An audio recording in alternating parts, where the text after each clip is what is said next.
convidado de hoje do Educar para Empreender é Nilton Molina, o principal acionista de uma das maiores companhias de seguros de vida e previdência do Brasil, a MAG. A carreira profissional começou aos 12 anos de idade. Hoje, aos 86, ele se enxerga como um autodidata e um entusiasta pelo saber.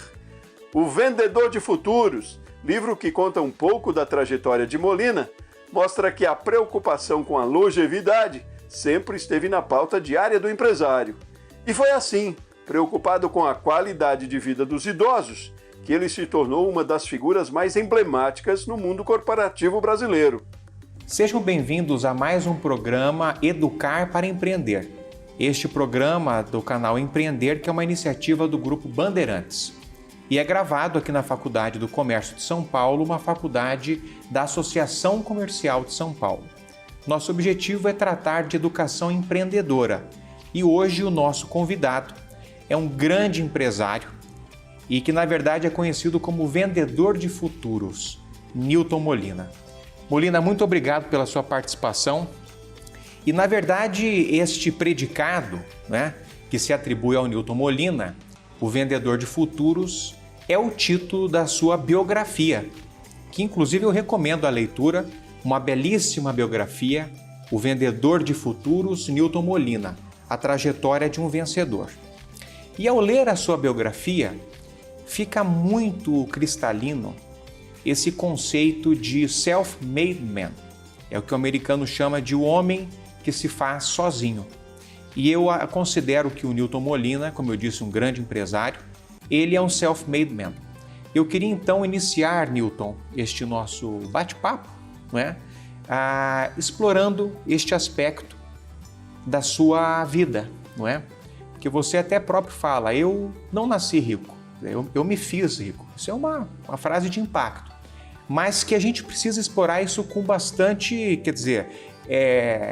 com bastante cuidado, porque no Brasil, a pessoa que se torna, às vezes, rica, bem-sucedida, etc., ela acaba um pouco se escondendo, porque ao olhar da sociedade, isso, sabe-se lá por qual razão, isso não é tão bem prestigiado. Nos Estados Unidos, quando a pessoa se torna isso, ela escreve livros, dá palestras, se torna de fato um ídolo. E eu quero trazer esse aspecto para o nosso programa de hoje. Nilton, mais uma vez, muito bem-vindo e vamos iniciar explorando isso. Como é que você se tornou tão bem-sucedido? Em primeiro lugar, muito obrigado pelo convite. Prazer muito grande estar com vocês. E é um prazer redobrado, Você já me explicou que o canal Empreender tem como foco o jovem que pretende ser um empreendedor, Eu diria que tem tudo a ver com a minha história, Portanto, renovo, fico muito contente de estar aqui nesse momento. Sei que o programa está estreando agora e antecipadamente te desejo um enorme sucesso. Muito obrigado. É interessante essa questão de você ser ou não ser rico. Primeiro tem que qualificar um pouco isso, Wilson? O que é ser rico? É simplesmente ter mais dinheiro do que a média? Sim, obviamente, em termos aritméticos ou econômicos, se você tiver muito mais do que a média, você é melhor sucedido do que a média. Então, eu diria que economicamente é isso mesmo, Então, eu sou uma pessoa que tenho recursos mais do que a média. Então, eu sou rico. Eu até não poderia nem dizer que não sou rico, porque eu sou controlador de uma companhia de seguros, que é a MAG Seguros, seguro de vida, de previdência. Se eu disser aos meus vendedores, aos meus funcionários, que eu não sou um homem rico, eles não trabalharão na minha empresa, não é isso? Porque certamente a empresa seria pobre, Mas tirando isso, que é uma brincadeira, na verdade, você tem razão, o anglo-saxão enfrenta muito melhor esse problema do que os latinos, nós somos latinos. Até pela ética protestante, Exatamente isso. Eu percebo que amigos meus que estão muito bem de vida, etc., tiveram sucesso por conta do trabalho, Por conta do trabalho, Nada de de usar o Estado para enriquecer, nada disso. Assim mesmo, eles se constrangem em dizer que são ricos, etc. Mas o que é ser rico, novamente, né? É ter dinheiro, certamente é ter dinheiro. Dinheiro significa poder, não é? Poder entusiasma as pessoas, Alguns dizem até que o poder é afrodisíaco, não é isso? E também é verdade, também é verdade. Mas ser rico é ser feliz. Muito bem. E para ser feliz, você tem que ser um sonhador. Eu sou um autodidata. Você sabe o que é que a única coisa que o autodidata tem certeza? Você sabe o que é? O quê? Que ele não sabe.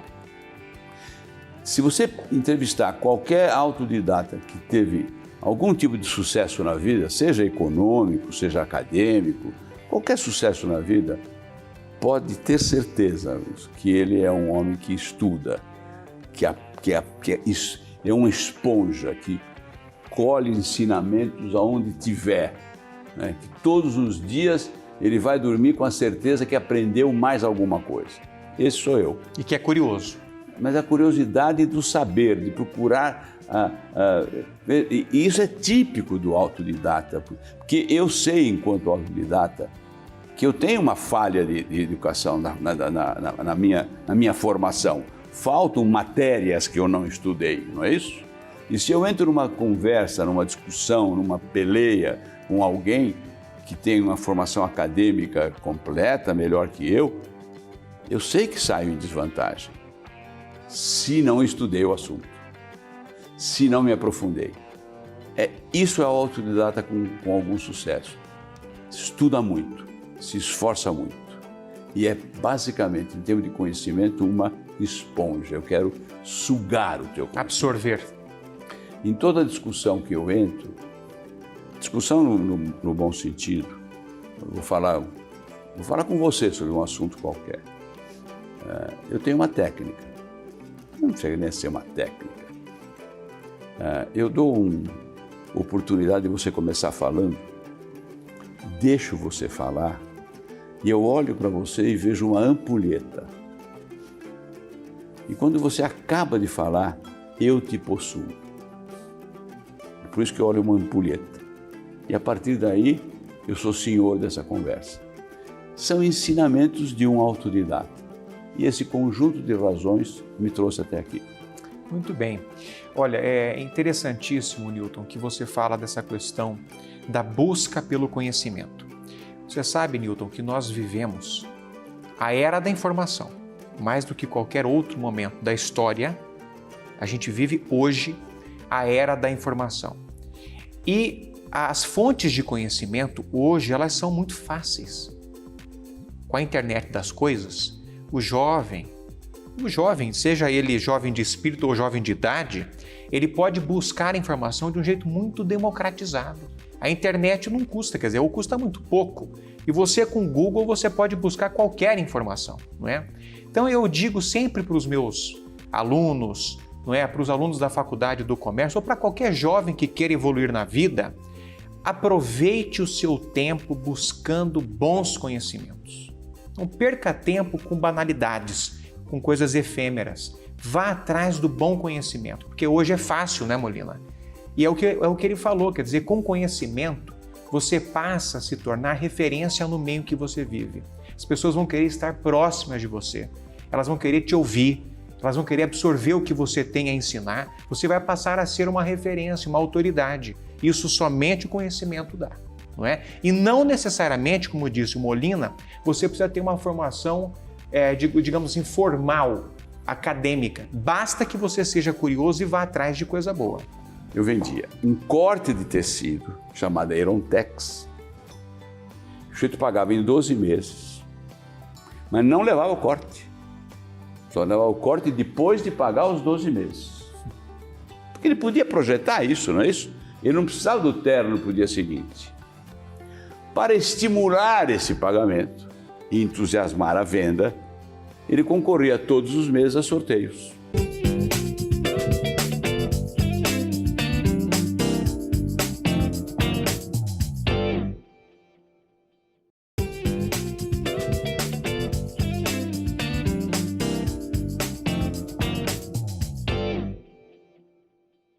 O Educar para Empreender está de volta.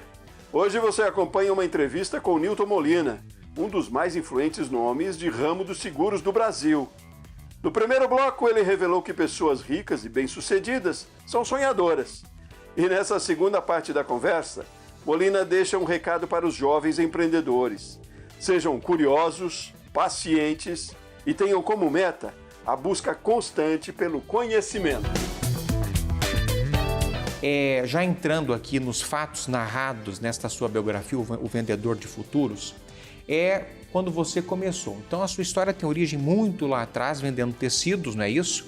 E depois o primeiro case de sucesso da sua vida, que me parece ao menos ter sido o primeiro case de sucesso, você vai confirmar ou não, que foi o caso da Erontex. Você pode contar um pouquinho como é que começou isso? Faz tanto tempo isso, minha gente. Isso foi em 1961. Né?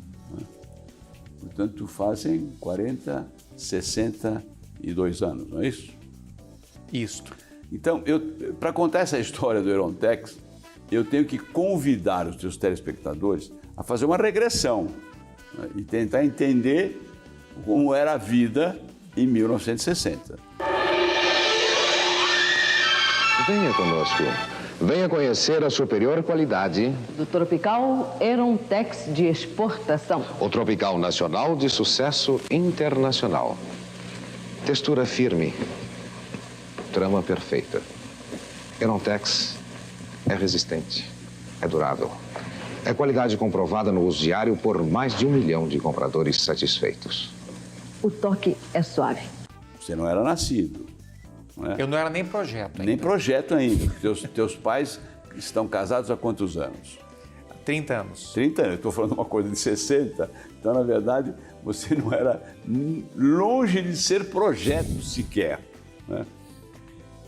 Para contextualizar isso, meu pai era um operário. Era um técnico, mas era um operário. Trabalhava de macacão. Não é? Mas como é que meu pai saía de casa? Não é? Saía de terno, gravata e chapéu. Estou falando do meu pai. Portanto, ele seria esse homem por volta de 40, anos 40, anos 50 e até anos 60, porque ele morreu depois disso. Morreu como um técnico, como um operário. Trabalhava de macacão, eu vou repetir isso. Mas como é que este homem, ele não, como é que esses homens que iam para a fábrica se vestiam? Sim. Terno, gravata e chapéu. Só um ponto, seu pai era imigrante ou não? Não, meu pai era filho de imigrantes. Filho de imigrantes. Pois Filho de imigrantes. Eu sou terceira geração de brasileiro, não é isso? Tá. Bom. Então, tem que entender isso, para entender o produto que eu vendia, Erontex, tá? Então, hoje, um homem que compra um terno, uma roupa, ele vai numa loja e compra uma roupa feita. São raros hoje os alfaiates, não é isso? Quem já fez a roupa em alfaiate, alguém fez? Não, você compra uma roupa feita. Não é isso? Antigamente não, nessa época, não existia roupa feita. A primeira loja de roupa feita no Brasil foi muito perto daqui, a Exposição, aqui na Praça Patriarca, que não tinha crediário. Por isso que eu convidei todos a fazerem uma regressão de 60 anos atrás, senão vocês não vão entender o produto que eu consegui vender, que foi, certamente, você tem razão, o meu primeiro case de sucesso na vida. Tá? Dito isso, os homens compravam cortes de tecido. Você sabe qual é a metragem que você tem que comprar de tecido para fazer um terno no alfaiate? Não faço a menor ideia. Você não faz a menor terno porque, na verdade, as pessoas não fazem mais terno no alfaiate. É 2,80 metros. Tá? Então, um corte de tecido de 2,80 metros dá para fazer um terno. Se você é muito grande ou muito gordo, talvez 3 metros. É isso. Então, os homens compravam um corte de tecido à vista, porque não tinha crediário.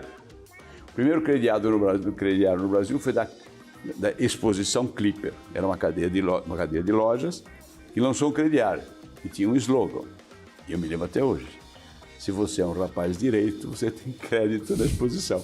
Esse era o slogan do primeiro crediário no Brasil, minha gente. Bom, Aí, então, recordando, qualquer cidadão brasileiro que trabalhava usava terno. Como é que ele fazia para ter o terno? Ele ia numa loja de tecido, comprava 2,80 m, ia num alfaiate à vista, ia num alfaiate, entregava para o alfaiate fazer o terno e pagava o alfaiate à vista, certo? Fazer um terno, não é? Salvo exceções, não é uma coisa que você resolve hoje para vestir amanhã. É um programa, não é isso? Ó, meu terno está ficando velho, eu vou comprar um outro terno, não é isso? Pode demorar um pouco e não tem nenhuma importância. E não tinha crediário. O que eu lancei? Eu vendia um corte de tecido chamado Aerontex. O sujeito pagava em 12 meses, mas não levava o corte. Só levava o corte depois de pagar os 12 meses. Porque ele podia projetar isso, não é isso? Ele não precisava do terno para o dia seguinte. Para estimular esse pagamento e entusiasmar a venda, ele concorria todos os meses a sorteios. Que eu programei esses sorteios na televisão, coisa que tinha depois baú da felicidade, esse tipo de coisa, foi tudo inventado lá naquela época.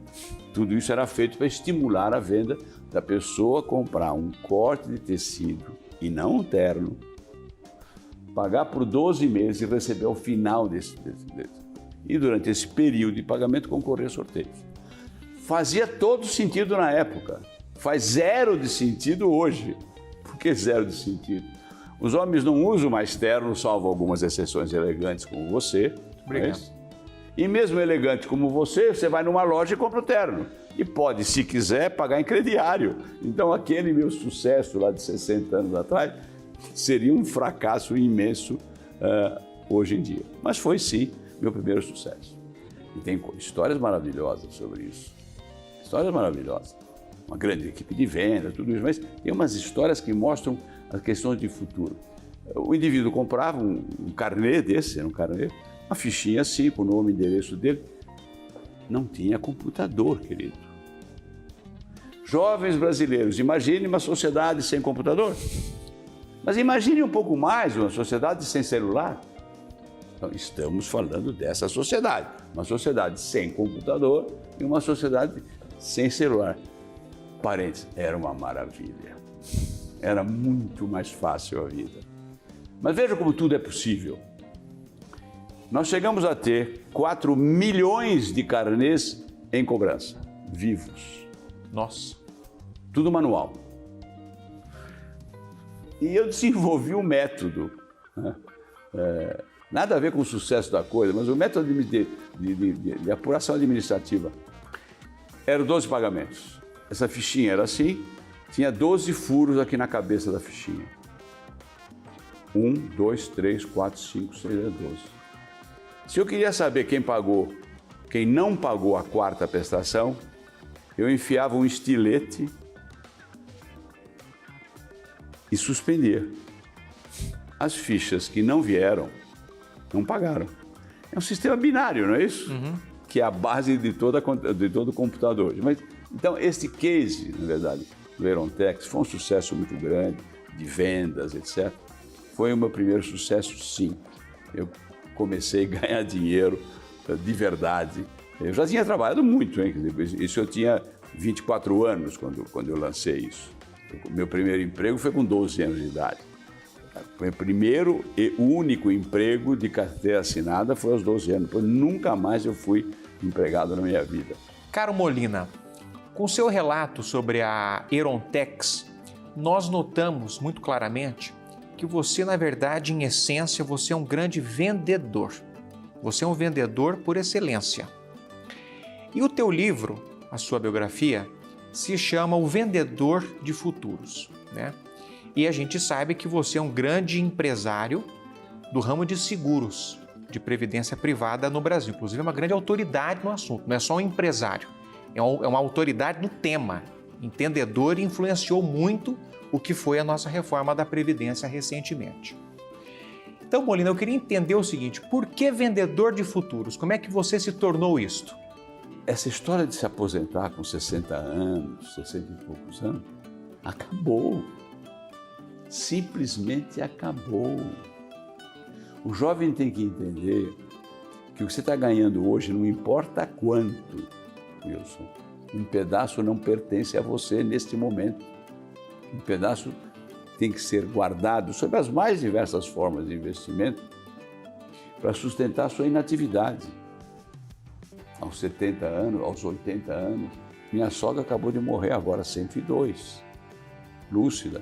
Vou, no final dessa semana, no aniversário do pai de um amigo nosso aqui presente, que é o Luiz Roberto, que faz 105 anos. Incrível. Né? Então, a origem do vendedor de futuros é basicamente pelo fato de eu ficar o tempo inteiro pensando em como é que vai ser o futuro e essa minha ansiedade de vender para a sociedade, a preocupação com isso. Você é garoto, você tem 30 anos, me falou outro 29. dia. 29, 30 anos. Né? Sabe, ter 86 está muito distante, não é isso? Mas é amanhã, querido. É amanhã. É como dizia o Niemeyer, a vida é um sopro. A vida é um sopro. E ele disse isso com 102 anos. Alguma coisa. A história do vendedor de futuros é isso.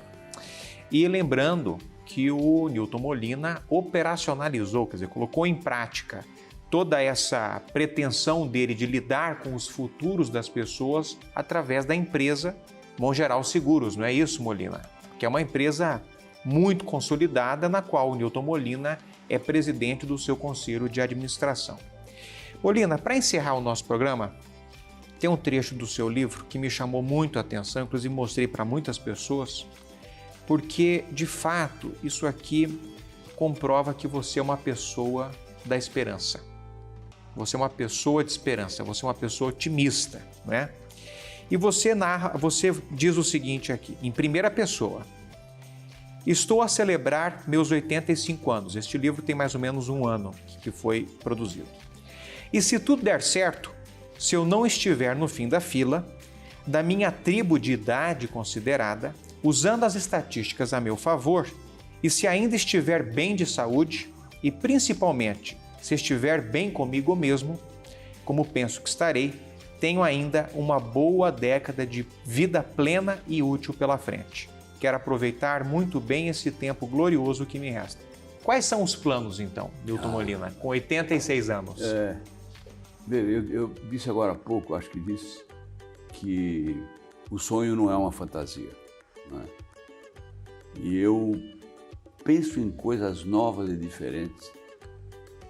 Eu não vou mentir se te disser que é quase todos os dias. Desafios pessoais, seja de tudo, seja de negócio, de esporte, de vida, de amor, de filho. Eu tenho bisnetos, hein? Eu tenho bisnetos. Né? Eu não sei direito, eu não vou te responder nada objetivo. Né? Eu tenho grandes sonhos, na verdade, grandes sonhos de natureza social. Né? Eu entendo que todo esse processo de aposentadoria, como a gente entende hoje, isso vai terminar, e a sociedade, através do Estado, né, vai ter que pagar uma renda mínima para as pessoas que terminam a sua capacidade laborativa. Eu não falei de idade. Ou seja, aquele que não consegue mais criar riqueza, vem a sociedade e paga alguma coisa para ele. Então, eu tenho grandes sonhos. Mas tenho sonhos pequenos também. Eu sonho todos os dias. E isso me alimenta. Me alimenta como se fosse um prato de feijão com arroz, com uma batata frita, etc., que é uma comida de um brasileiro. Os sonhos me alimentam. Quais quero? Qualquer um. Até ver o Corinthians campeão. Muito bem. Newton Molina, muito obrigado mesmo de coração pela conversa, né?